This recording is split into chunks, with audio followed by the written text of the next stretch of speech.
Hi Abhilash Augustus here. So இன்றைக்கி வீடியோவில் நம்ம வந்து லக்கு பற்றி பார்க்க போகிறோம். ஸோ லக்குனா என்னென்னு எல்லாருக்குமே தெரியும். லக்கை கிரியேட் பண்ண முடியுமா, நம்ம லக்கி பர்சனாக மாற முடியுமான்ற ஒரு கான்செப்ட் தான் இந்த வீடியோவில் பார்க்க போகிறோம். ஆக்சுவலாக இந்த டாபிக் வந்து நவால் ரவிகாந்த் அப்படின்ற ஒருத்தர்கிட்ட நான் சுட்டேன். அவர் வந்து வேறு யார்கிட்டையோ சுட்டார். பட் அதை விட்டுடலாம், என்ன கண்டென்ட்டு டேரெக்டாக உள்ளே போயிடலாம். ஸோ பார்த்திங்கன்னா லக்கு வந்து 4 டைப் இருக்குதுன்னு சொல்கிறாங்க. அதில் ஃபஸ்ட்டு டைப் என்ன அப்படின்னு பார்த்தீங்கன்னா பிளைண்ட் லக். உங்களுக்கே தெரியாது அது எப்படி நடந்துச்சு. இப்போ நீங்கள் ரோட்டில் போயிட்டுருக்கீங்க, திடீர்னு ஒரு 50 ரூபா வந்து உங்கள் காலில் தட்டுது.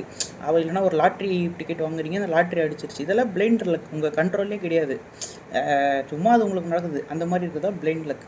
ஸோ கேட்டகிரி 2 என்ன அப்படின்னு பார்த்தீங்கன்னா, நீங்கள் வந்து ஹார்ட் ஒர்க் ஹசில் பண்ணிட்டே இருக்கீங்க. இப்போ ஃபார் எக்ஸாம்பிள் நான் என்னையே சொல்லிக்கிறேன். இப்போ இந்த யூடியூப் வீடியோவில் நம்ம பல வீடியோ போட்டே இருக்கோம், வேறு டாப்பிக்கில் போட்டிருக்கோம். இதே வந்து நான் ஒரு பல வருஷமாக பண்ணிட்டுருக்கேன்னு வச்சுக்கோங்களேன், எதுவுமே பெருசாக ரீச் ஆகாது. பட் திடீர்னு ஒரு நாள் ஒரு வீடியோ மட்டும் பயங்கர வைரலாக போகிறதுக்கான வாய்ப்பு இருக்குது. பட் அப்படி போச்சுன்னா வெளியே இருந்து பார்க்குறவங்களுக்கு வந்து அது லக்குன்னு தான் தோணும். ஆனால் பேசிக்காக நான் அதை ஒரு ஹார்ட் ஒர்க் ஹசில்லாம் பண்ணி நிறைய ஆப்பர்ச்சுனிட்டிஸ் நான் க்ரியேட் பண்ணதுனால அந்த லக்கு வந்து என்னை ரீச் பண்ணியிருக்கு அப்படின்னு சொல்லலாம்.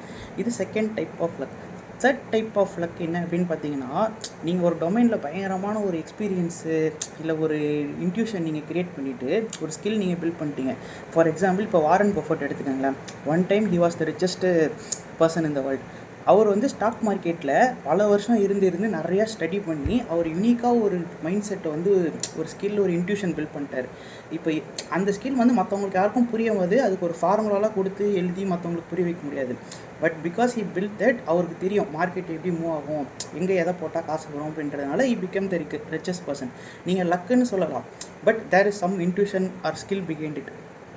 So fourth type of luck என்னன்னு பார்த்தீங்கன்னா, இதுதான் கொஞ்சம் வந்து இன்ட்ரெஸ்டிங். அண்ட் இதில் தான் வந்து எப்படி நம்ம லக்கி ஆகுறதுன்ற மாதிரி.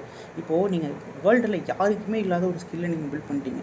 பேசிக்காக யாருமே கற்றுக்க முடியாது இல்லை பண்ண முடியாதுன்ற மாதிரி ஒரு விஷயம் பண்ணிட்டீங்க. ஃபார் எக்ஸாம்பிள், இப்போ ஒருத்தர் வந்து ஒரு பீச்சில் வந்து ஒரு கடலில் வந்து பார்த்துக்கிட்டிங்கன்னா ஒரு புதையல் வந்து கண்டுபிடிக்கிறாங்க.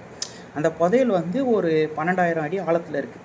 பட் இது வரைக்கும் ஹியூமன் ஹிஸ்ட்ரியில் யாருமே வந்து 12,000 அடி யாருமே போனது கிடையாது கடலுக்குள்ளே. பட் நீங்கள் what if you are that 1%, உங்களால் வந்து அவ்வளோ டீப்பாக சீல டைவ் பண்ண முடியும் அப்படின்னா உங்கள்கிட்ட மட்டும்தான் ஸ்கில் இருக்குது.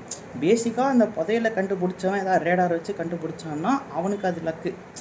ஆனால் அவனோட லக்கை வந்து உங்களுக்கு இருக்க யூனிக்கான ஸ்கில்னால உங்களோட லக்கை நீங்கள் மாற்றிக்கிறீங்க.